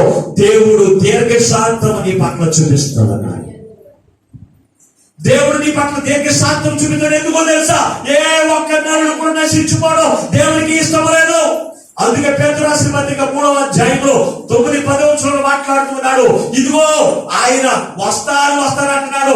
ఎందుకు రాకపోతున్నాడు తెలుసా అంటే ఏ ఒక్కడు కూడా నశించుకోవడం ఆయనకి ఇష్టం లేదు కనుక నీ ఆయన దీర్ఘశాంతము చూపిస్తున్నాడని పరిశుద్ధ గ్రంథంలో తేటగా రాశాడు కదా. నీవు నశించుకోవడానికి ఇష్టం లేదు, నీవు అగ్నిలో పారవేయబడు దేవునికి ఇష్టం లేదు, నువ్వు కాల్చివేయడు, నిన్ను కాల్చివేయడం దేవునికి ఇష్టం లేక నీకేం చేస్తాడు తెలుసా? మరొక సంవత్సరాన్ని దేవుడు నీకు ఎందుకు ఇస్తున్నాడు తెలుసా? ఎందుకు దీర్ఘశాంతము చూపిస్తున్నాడు తెలుసా? నీ పక్షముగా దేవునికి సేవకులు ఏం చేస్తున్నాడు తెలుసా? విజ్ఞాపన చేస్తున్నాడు. ఇశ్రాయేలు ప్రజలందరూ కూడా దేవుని యొక్క మాటకు అవిధేయులుగా వారు జీవిస్తున్నప్పుడు, దేవుని యొక్క సన్నిధిలో ఫలవంతమైన జీవితం లేకుండా వారి ఇష్టానుసరమైన జీవితములు, ఇష్టానుసరమైన మార్గములు వారు నడుచుకుంటూ ఉన్నప్పుడు దేవునికి కోపం వచ్చిందంట. కోపం వచ్చినప్పుడు దేవుడు తన బిడ్డలైన వారి గురించి ఏమైనా మాట్లాడుతున్నాడు తెలుసా? చదువు ఒకసారి పరిశుద్ధ గ్రంథంలో నుంచి కీర్తనలో రాసిన 106వ కీర్తన 22వ వచనం చదువుకుందాం ఒకసారి. 23వ వచనాన్ని 106వ కీర్తన 23వ వచనాన్ని. అప్పుడు ఆయన నేను వారిని నశింపచేసేదనను. అయితే ఆయన వారిని నశింపచేయకుండానట్లు ఆయన కోపము చల్లార్చుటకై ఆయన ఏర్పరచుకున్న మోషే ఆయన సన్నిధిని నిలిచి అడ్డుపడ్డాడు. దేవుని బిడ్డలారా, ఎవరి కోపానికి? దేవుని యొక్క కోపానికి. నువ్వు క్రీస్తులో ఫలించినప్పుడు, నువ్వు క్రీస్తులో ఫలవంతమైన జీవితం నీకు లేనప్పుడు, దేవునికి కోపం వచ్చి నిన్ను నశింపచేయాలనే ఉద్దేశం కలిగినప్పుడు నీ పక్షమున యాజకులు అడ్డుపడతానికి. ఇశ్రాయేలు ప్రజలందరినీ గురించి మాట్లాడుతున్నాడు. మోషే, ఈ ప్రజలు నాలో ఫలిస్తలేదు, నాలో ఫలవంతమైన జీవితం వారిలో కనపడట్లేదు, వారి ఎంత మాత్రం ప్రేమ కనపడట్లేదు, కనికరమైన మనసు ఉండట్లేదు, వారు దయాత్మలు కనపడట్లేదు, దేవి శాంతము కనపడట్లేదు.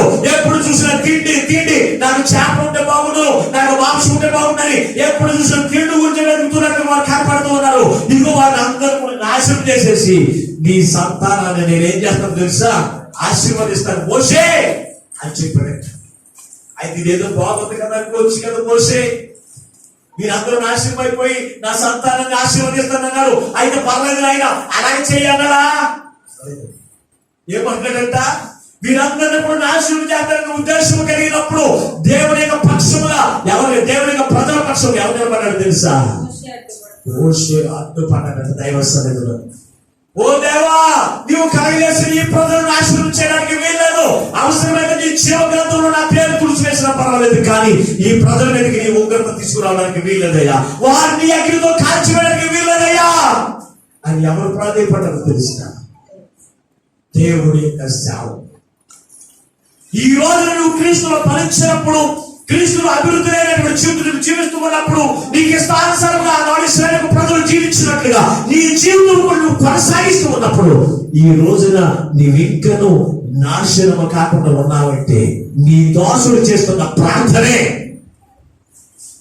నువ్వేదో టాబ్లెట్ వేసుకున్నంత మాత్రాన్ని కాదు, లేకపోతే నీ ఆరోగ్యాన్ని కాపాడుకున్నంత మాత్రాన్ని కాదు, లేకపోతే నీవు ఇంట్లో కూర్చున్నంత మాత్రాన నీవు సజీవ లెక్కలో లేవు. నీకు మరొక సంవత్సరాన్ని దేవుడికి ఎందుకు ఇచ్చాడు తెలుసా? నీ పక్షముగా నీ దాసుడు దేవుడికి ఏం చేస్తాడు తెలుసా? అడ్డుపడి ప్రార్థన చేస్తున్నాడు, పలానా కుమార్తె నీరు ఫలించట్లేదు, అయ్యా అయ్యా ఇదిగో నాలో ఇంకేమైనా దోషం ఉందేమో, నేను సరైన వాక్యం వారికి అందించలేకపోయానేమో, వారి యొక్క పీడు బారిపోయిన భూమి నేను దున్నలేదేమో, ఇదిగో నేను దున్ని నీరు పెట్టి వారిని ఫలించినట్లుగా నేను ఎరువేసి నేను వారిని పెంచుతానయ్యా, 1 సంవత్సరం పొడిగిన అని మోషే బ్రతుకులాడినట్టుగా ఈ రోజు నీ పక్షమున నీ యాజకుడు కూడా దేవుని బ్రతుకులాడుతున్నాడు. ఈ రోజున నువ్వు దేవుడు ఫలించలేనప్పటికీ కూడా నీకు ఇంకా సజీవ లెక్క ఉన్నాడు కదా, కారణం తెలుసంటే అది నీ గొప్పతనం కాదు, నీ పక్షముగా నీ దైవజనుడు చేసిన ప్రార్థనే. ఎప్పుడైతే దైవజనుడు మోషే దేవుని యొక్క సన్నిధిలో అడ్డుపడ్డాడంటే దేవుని యొక్క ఉగ్రత వారి మీద రాకుండా. అందుకే 91వ కీర్తనలో మాట్లాడుతున్నాడు. 91వ కీర్తన ఏమన్నాడో తెలుసు? అనుదినము నీ ఉగ్రతను భరించుతూనే ఉన్నాను అంటున్నాడు దేవుని బిడ్డ మోషే. అనుదినము నీ ఉగ్రతను భరించుతూనే ఉన్నాను. దేవుడి యొక్క ఉగ్రత తన బిడ్డలైన వారి మీదకి, తన ప్రజలైన వారి మీదకి రాకుండా అడ్డుపడేది ఎవరు తెలుసా? దైవ సేవకుడు. దైవ సేవకుడు అంటే ఏమన్నా తెలుసా? దేవుడి యొక్క ఉగ్రతను భరించేటువంటి సామర్థ్యం కలిగినటువంటి వారికి ఉండాలి. అంతేకాని నేను మాట నేర్చుకుని నేను పెద్ద దైవజనుడు అంటానికి వీల్లేదు, నీకు ప్రార్థన చేసినంత మాత్రాన నీవే పెద్ద దైవజనుడు అంటానికి వీల్లేదు, లేకపోతే నువ్వు చక్కగా రెండు పాట పాడినంత మాత్రాన నువ్వు ఒక దైవజనుడు అనుకుంటున్నావేమో. దేవుడి యొక్క ఉగ్రత నీ మీదకి వచ్చినప్పుడు నువ్వు భరించేటువంటి సామర్థ్యం కలిగి ఉండాలి. లేకపోతే నువ్వేమైపోతావో తెలుసా? ఏమైపోతావో తెలుసా? దేవుడి యొక్క ఉగ్రతకు నువ్వు లోనైపోతావు. దేవుడు అహరోను ఇద్దరు కుమారులు ఎందుకు నాశనం అయిపోయారు తెలుసా? అహరోను యొక్క కుమారులు ఇద్దరు ఎందుకు నాశనం అయిపోయారు తెలుసా? వారు తెలియకుండానే దేవుని యొక్క పరిచరించడం ప్రారంభించారు. దేవునికి బలు అర్పించడానికి చూసినప్పుడు దేవుని యొక్క ఉగ్రత ముందుగా దైవజనుడి మీదకి వచ్చిందంట. దాన్ని తట్టుకోలేకపోయి ఇద్దరు కూడా అగ్నికి ఆహుతైపోయారు. ఇది చాలా మందికి తెలియదండి, వాక్యం తెలియదండి. ఎక్కడో రెండు ముక్కలు నేర్చుకుంటారు, లేకపోతే టీవీలో రెండు మాట్లాడతారు, విని సేవలకు బైబిల్ లేకపోవడం బైబిల్ పెట్టుకుని మాస్టర్ గారు లాగా తిరిగితే అందరూ ఓటని కానుకలు ఇస్తారు, అందరూ ఓటని ఆహారం పెడతారు, మంచి శ్రేష్టమైన ఆహారం పెడతారు అనుకుని చాలా మంది దేవుడి యొక్క ఉగ్రతకు లోనైపోయినటువంటి వారు ఈ లోకంలో చాలా మంది ఉన్నారు. దేవుడు పెట్టారా? ఒక దైవజనుడు అంటే దేవుడి యొక్క ఉగ్రత, దేవుడికి అవుదేనని ప్రజలు పొందుతున్న ఉగ్రతను భరించేవాడు ఎవరు తెలుసా? దైవజనుడు. ఈరోజు ఇప్పుడు నీకు ప్రేమ నీలో లేదు, సమాధానం నీకు లేదు, దీర్ఘశాంతము నీలో లేదు, దయాళత్వం నీలో లేదు. అయితే దేవుని యొక్క ఉగ్రత నీ మీదకి రాకుండా ఉందంటే నువ్వు ఇంటి దగ్గర కూర్చున్నా, నువ్వు వీధుల్లో తిరుగుతున్నా, నువ్వు ఎక్కడ తిరుగుతూ ఉన్నప్పటికీ కూడా నీ పక్షమున దైవజనుడు చేస్తున్న ప్రార్థనే. అందుకే ఇశ్రాయేలు ప్రజలు వారు మాట్లాడుతున్న ప్రతి మాటను దేవుడు విన్నాడు, వారు చేస్తున్న క్రియలు చూశాడు, వారి ఆలోచన ఎరిగి నేను వారిని అందరినీ కూడా నేను వెతికి మందిని చూశాను, వాళ్ళు ఫలవంతమైన జీవితం లేదు, వాళ్ళందరినీ కూడా నాశనం చేస్తున్నారు. కానీ మోషే దైవజనుడు అడ్డపడ్డాడు. దేవుని బిడ్డ దేవుని యొక్క సన్నిధిలో అడ్డంగా నిలుచుకున్నాడంట. ఆ కోపం ఏదో నా మీదకి వచ్చి నన్ను నాశనం చేసేది, ఆయన నా కుటుంబాన్ని నాశనం చేసి అవసరమైన నీ జీవ గ్రంథంలో నా పేరు లేకుండా చేసిన పర్వాలేదు అని అడ్డుపడ్డాడు. దేవుని బిడ్డ ఈ రోజున నీ జీవితంలో ఈ రోజున మరొక నూతనమైన సంవత్సరంలో నీవు ఉన్నావంటే నీ పక్షాన నీ యాజకుడు చేస్తున్న ప్రార్థనే నీకు మరొక నూతనమైన సంవత్సరం దేవుడు కలిగించు. మరొక మాట మనం చూడగలిగినట్లయితే ఇర్మియా గ్రంథంలో మనం చూసినప్పుడు ఇర్మియా గ్రంథం 14వ అధ్యాయం 7వ వచనాన్ని ఒకసారి చదువుకుందాం. ఇర్మియా కూడా చూడండి తన ప్రజలైన వారి గురించి ఎలా విజ్ఞాపన చేస్తున్నాడు. యెహోవా మా తిరుగుబాటులు అనేకములు నీకు విరోధముగా మేము పాపం చేసితిమి. మా దోషములు మా మీద దోషారోపణ చేయుచున్నాయి. నీ నామమును బట్టి నీవే కార్యము జరిగించుము. ఇశ్రాయేలునకు ఆశ్రయుడా కష్టకాలమున వారికి రక్షకుడా మా దేశములో నీవేళ పరదేశములే ఉన్నావు. రాత్రి వేళ బస చేయుటకు ప్రయాణిస్తుడవై ఉన్నావు. భ్రమసి ఉన్నవాని వలెను రక్షింపలేని సూర్యుని వలెను నీవేళ ఉన్నావు. యెహోవా నీవు మా మధ్య ఉన్నవే. నీవు నీ పేరు పెట్టబడిన వారము మమ్మను చేయబడి ముందు. చూడండి ఇశ్రాయేలు ప్రజలు యూదులందరూ ఉన్నారు తెలుసా, దేవునికి విరుద్ధంగా వారు పాపం చేస్తూ నడుస్తూ ఉన్నప్పుడు అయ్యా మరొక నూతనమైన సంవత్సరాలు వచ్చేసారు. ఆయన సంబరాలు పడిపోతున్నప్పుడు ఇదిగో దేవుని యొక్క ప్రజలైన వారు మొరపెట్టినప్పుడు వారికి సహాయం చేయడానికి, వారిని రక్షించడానికి, వారిని ఆదుకోవడానికి దేవుని యొక్క కాపుదల అవసరమైంది కనుక దేవుని యొక్క ప్రజల పక్షముగా దైవజనుడు ఇర్మియా ప్రార్థన చేస్తూ ఉన్నారు. దేవుని పెట్టారా దైవజనుడు పాపం చేశారా? అట్లానే దైవజనుడు పాపం చేశారా? ఈ రోజున చాలా మంది విశ్వాసులు పాపాలు చేసి తప్పుడు మాటలు మాట్లాడి తప్పుడు కూతలు కూసి దైవజనుడు ఎంతో చేసి వారు చాలా మంది లేకపోలేదు. దైవజనుడు అంటే ఎవరి పక్షాన దేవుని యొక్క ప్రజలైన వారు పాపంలో తిరగకుండాట్లు వారు దేవుని యొక్క ఆశీర్వాదములకు వారసులుగా ఉండాలి, దేవుని యొక్క ఉగ్రతకు వారు లోను కాకుండా ఉండాలని చెప్పి వారి కొరకు ఎప్పుడు కూడా అంగరాజ్యం వాడే దైవజనుడు దేవుని బిడ్డ. ఇక్కడ చూడండి ఇర్మియా ఎంత ప్రార్థన చేస్తున్నాడు ఆలోచన చేయండి. యెహోవా మా తిరుగుబాటులు అనేకములు నీకు విరోధముగా మేము. ఎవరు చేశారండి? ఇర్మియా చేశారా?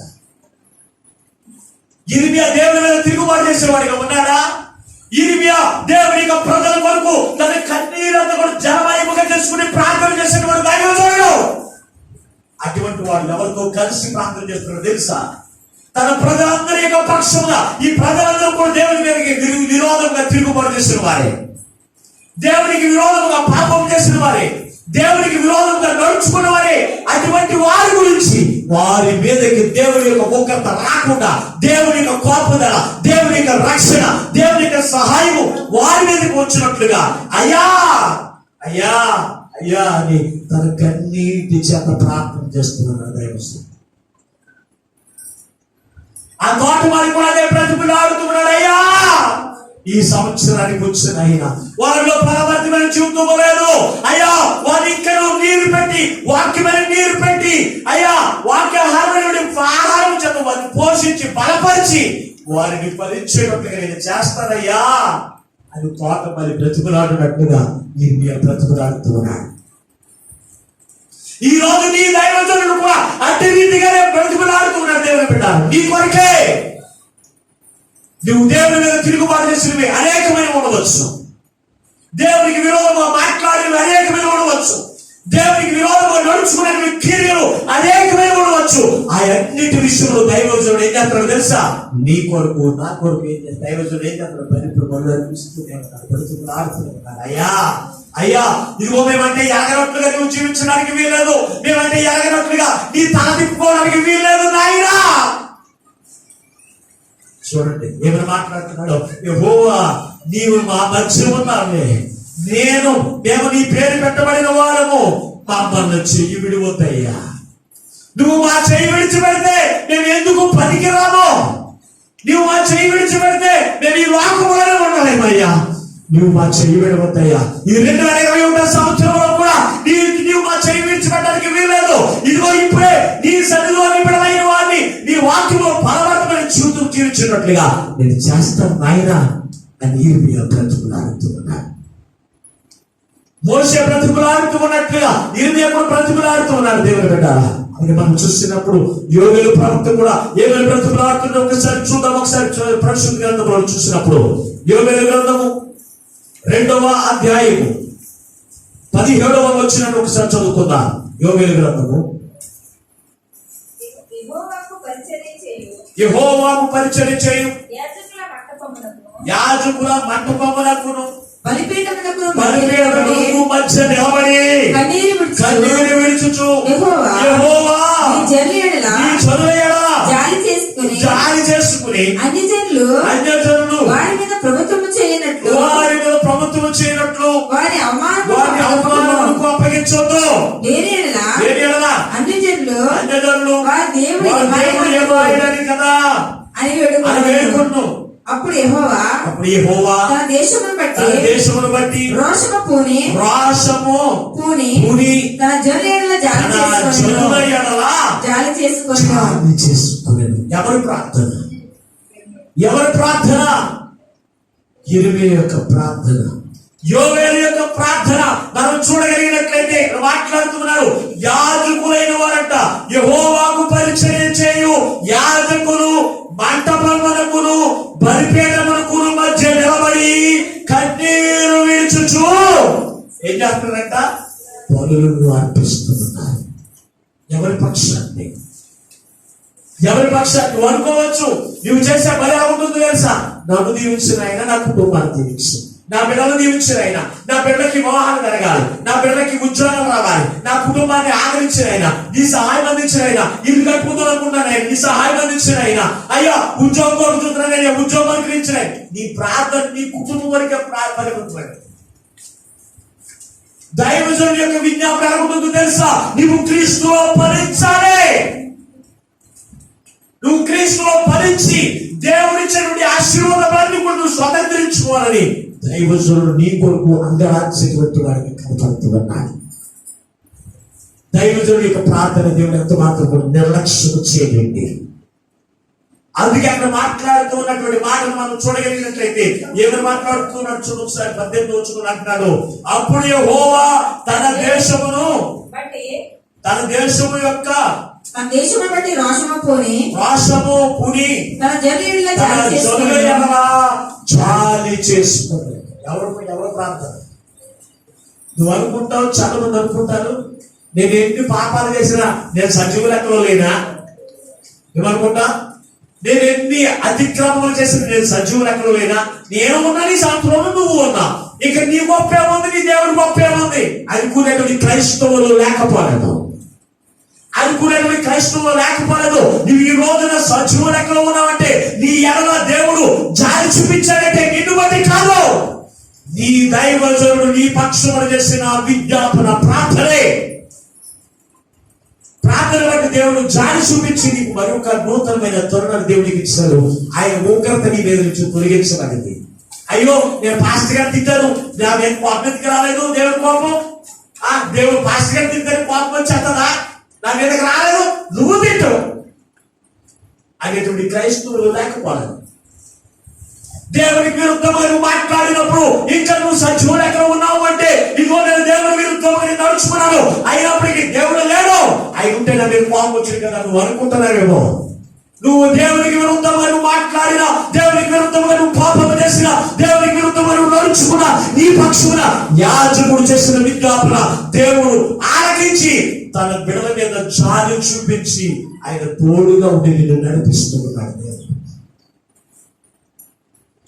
ఆయన తోడుగా ఉండి నిన్ను నడిపించడానికి ఆయన ఇష్టపడుతున్నాడు కనుక ఈ రోజున నిన్ను క్రీస్తులో ఫలించాలి అని దేవుడు కోరుకుంటున్నాడు. క్రీస్తులో ఫలించాలి. దేవుని యొక్క వాక్యములను ఫలించాలి. ఫలిస్తున్నారా? అనేకమైన సంవత్సరాల నుంచి దేవుని యొక్క సన్నిధికి వస్తున్నారు. మీరు క్రీస్తులో పరమతమైన జీవితం మీరు జీవిస్తున్నారా? నువ్వు దేవునికి రాకముందు నువ్వు కోపిస్తే, నువ్వు దేవునికి వచ్చిన తర్వాత నీలో ప్రేమ కనపడాలి. నువ్వు దేవునికి రాకముందు నువ్వు సమాధానాన్ని ఇష్టపడేవాడు కాదు. నువ్వు దేవునికి వచ్చిన తర్వాత సమాధాన పరచడానికి ఇష్టపడుతూ ఉండాలి. ఎంతకు ముందు నీలో ఓర్పు లేని జీవితం కలిగి ఉండవచ్చు. నువ్వు క్రీస్తులో దేవుని యొక్క సన్నిధిలో వాక్యం వింటున్నా, నీవు దేవుని శాంతము కలిగినటువంటి వాడిగా ఉండాలి. ఉంటున్నారా? మోసే క్రీస్తులో పరమాత్మైన జీవితం ఎలా జీవించాడు తెలుసా? చాలా కోపిస్తే, అటువంటి కోపిస్తే ఒక్క దెబ్బకే ఐగుప్తుని చంపేసినటువంటి కోపం కలిగినటువంటి వాడు, సకల విద్య ప్రావీణ్యత కలిగిన వాడు మోసే. అటువంటి మోసే దేవుల్లో ఫలించిన తర్వాత అతను మిక్కిలి సాత్వికుడు అయిపోయాడు. అతను కోపానికి కనపడడం మానేసింది. అందుకే మోసే గురించి దేవుడు మాట్లాడుతున్నాడు, భూమి మీద ఉన్న వారందరికంటే మిక్కిలి సాత్వికుడు అంటే అతను క్రీస్తులో పరమత్మైన జీవితంలో జీవించాడు. అపోస్తలుడైన పౌలు చాలా కోపిస్తే తన ప్రజలైన వారికి హాని చేస్తూ మోస కోపంతో చిన్నబిడ్డలైన వారికి చంపే రక్షణ కలిగిన వాడు అపోస్తలుడైన పౌలు. క్రీస్తులో పరిచయం తర్వాత అతను ఎంతమంది తిట్టినా రా తుడుచుకుంటూ వెళ్ళిపోయేవాడు. అతను ఎంతమంది కొట్టినా, పేక బెత్తములతో ముమ్మారు కొట్టినా పట్టించుకోలేదు. కొరదమ్మ కొట్టినా పట్టించుకోలేదు, పిడుగుదులు కొట్టినా పట్టించుకోలేదు. అంత సాత్వికం వచ్చింది అంటే క్రీస్తు పరమతమైన జీవితం జీవించాలి. ఈ రోజు నువ్వు దేవునికి సరిలో నీ సహోదరు ఒక మాట అంటే నువ్వు పడలేవు, నీ దైవజనుడు ఒక మాట అంటే నువ్వు పడలేవు. నువ్వు తప్పుదం చేసినప్పుడు నీ దైవజనుడే కావచ్చు, నీ సహోదరి కావచ్చు, ఒక మాట అన్నప్పుడు నేను తప్పుదం చేశాను కనుక ఈ మాటలకు వచ్చింది అని నువ్వు ఎందుకు శాంతం చూపించలేకపోతున్నావు? ఎందుకు నువ్వు సమాధానంగా ఉండలేకపోతున్నావు? అంటే నీలో ఆత్మ ఫలము నీలో లేదు. కనుక దేవుని బిడ్డ, ఈ నూతనమైన సంవత్సరంలో యేసయ్య నీ యొద్దకు తప్పనిసరిగా వస్తుందండి. ఆ యొక్క ద్రాక్ష తోటలో వేయబడిన చెట్టు దగ్గరికి వచ్చి ప్రతి సంవత్సరము ఏమని మాట్లాడుతుందో తెలుసా? నేను 3 సంవత్సరాలుగా ఈ చెట్టు దగ్గరికి వచ్చి ఫలం వెతుకుతూ ఉన్నాను, ఒక ఫలము కూడా ఇది నాకు కనపడలేదు. అందుకే దీనిని నరికి వేసి అగ్నిలో పడే.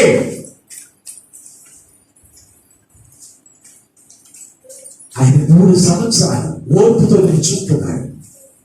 ఈ రోజున నీకు 3 సంవత్సరాలు కాదు, ఆ చెట్టుకైతే ఒక 3 సంవత్సరాలు ఇచ్చాడు, నీకు 30 సంవత్సరాలు ఇచ్చాడు. నీలో క్రీస్తులో పరమతమైన జీవితంలో లేకపోతే నీ ఎడల దేవునికి సంతోషం ఏముంటుంది? నీ ఎడల ఆయనకు ఆనందం ఏముంటుంది? ఆలోచన చేశారు ప్రియమైనటువంటి వధువు సంగమా, ఆలోచన చేయండి.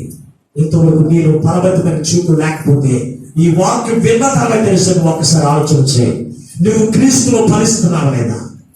ఫలిస్తున్నావు అంటే కాయలు కాయడం కాదు. కొప్పు కట్టుకుని నేను కూడా కాయలు కాసానండి, రాయిచు కొట్టుకుని గొప్ప అవుతుంది కదా, ఇదిగో నాకు కూడా కాయ ఉందండి, దేవుడి మందిరానికి వచ్చి కాయ చూపించడం కాదు. ఈ కాయలు కాదు, ఆత్మ ఫలము నీలో కనపడుతూ ఉంటాయి. ఎవరికి? ఈ లోక సంబంధమైన వారైతే ఏ సంబంధమైన కాయ గురించి వెతుకుతారు, కానీ దేవుడు ఆత్మ సంబంధమైన దేవుడు. ఆయన ఆత్మ సంబంధమైన ఫలము కొరకు నీలో వెతికినప్పుడు ఆరెంజ్ నీళ్ళు ఎన్ని తోటలు ఉంటాయి తెలుసా? ఎన్ని ఉంటాయి? ఆరెంజ్ గెలికి ఎవరు తెలియదా? మాట్లాడరా? ఎన్ని తోటలు ఉంటాయి? 9 తోటలు ఉంటాయండి. లెక్కేసుకోండి, ఇంటికి వెళ్తాను ఒకసారి కాయ కొట్టుకుని చూడండి. ఎన్ని తోటలు ఉంటాయి?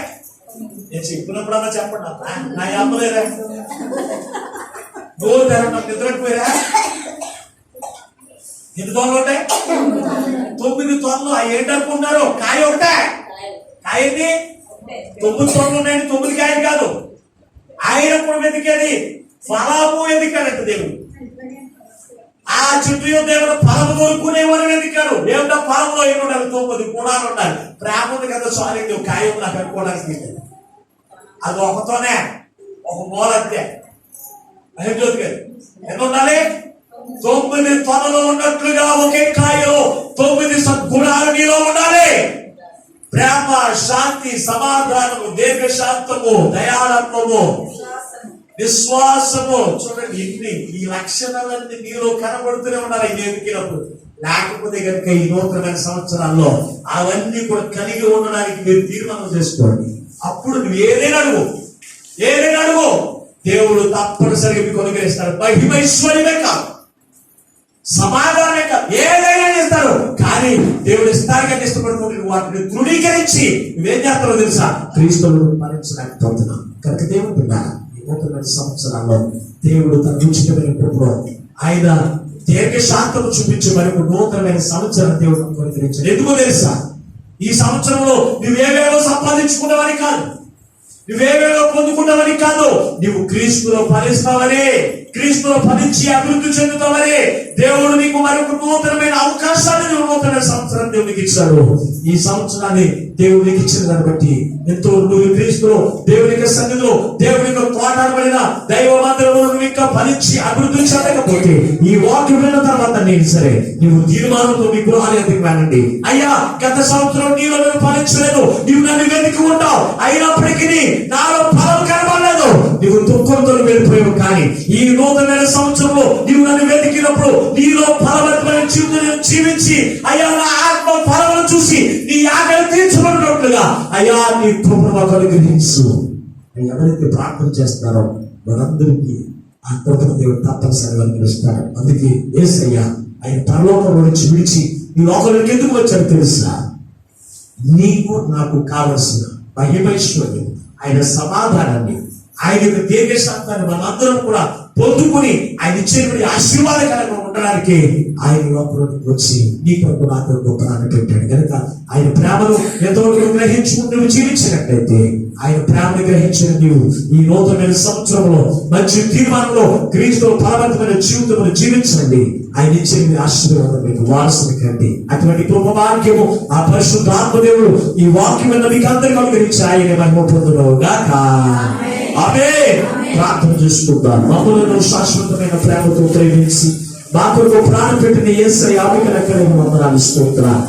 ఈ నూతనమైన సంవత్సరంలో మరొక పర్యాయమై అందుకు దిగువచ్చు యేసయ్య. నీవే ఆత్మ స్వరూపిగా నీ దాసుని నీ ఆత్మ నుంచి మాతో మాట్లాడిన యేసయ్య మీకు వందనాలు స్తోత్రాలు. అవును తండ్రి, నువ్వు ప్రతి సంవత్సరము ప్రతి కుమార్తె కుమారుడి దగ్గరికి వచ్చి వారు నీలో ఫలించడం లేదా, నీ తోటలో ఫలించడం లేదా అని నువ్వు వెతుకుతూ ఉంటావని ఆయన నీ వాక్యము ద్వారా మాతో ఖ్యాతిగా మాట్లాడాలయ్యా. నువ్వు వెతికే సమయానికి నీలో మేము ఇంకా ఫలించకపోతే ఈ వాక్యం విన్న ఈ సమయంలో మాకు మేమే ఏ బిడ్డలైతే తీర్మానం చేసుకుంటున్నారయ్యా వారిని నీ సన్నిధిలో ఫలవంతమైన జీవితంలో అనుగ్రహించును గాక అని ప్రార్థన చేస్తూ ఉన్నాయా. నువ్వే కనుపరిచేయండి. నీ ఫలమును చూసేయ్యా అనేకులు క్రీస్తువునికి నడిపించబడడానికి అయినా నీవే చూపించి నీ సహాయం అనుగ్రహించమని వ్యర్థపడిన నీ మాటలు ఏ వ్యర్థముగా విడిచిపెట్టకుండా నీకంటే ఫలింపచేయండి అన్నాడు అబ్రహాము. అయ్యా, నువ్వు పేరు పెట్టి పిలిచి దేవునికి సన్నిధిలో నాటినప్పుడు అయ్యా క్రీస్తులో ఫలించి అతను ఉన్నతమైన స్థితిలోకి ఎత్తబడ్డాడు. అటువంటి గొప్ప వాక్యం చేరి ఉన్న ప్రతి విడవైన వర్గానికి ప్రదేశం మీరు మహిమను పొందమని వాక్యాధికారి మమ్మల్ని చూసి నాతో మాట్లాడి మమ్మల్ని బలపరిచిన యేసు పరిశుద్ధుడైన నామమున ప్రార్థించబడి కూర్చున్నాము పరమ తండ్రి. ఆమేన్. దేవుడు మిమ్మల్ని మీ కుటుంబాన్ని దీవించును గాక. ఆమేన్.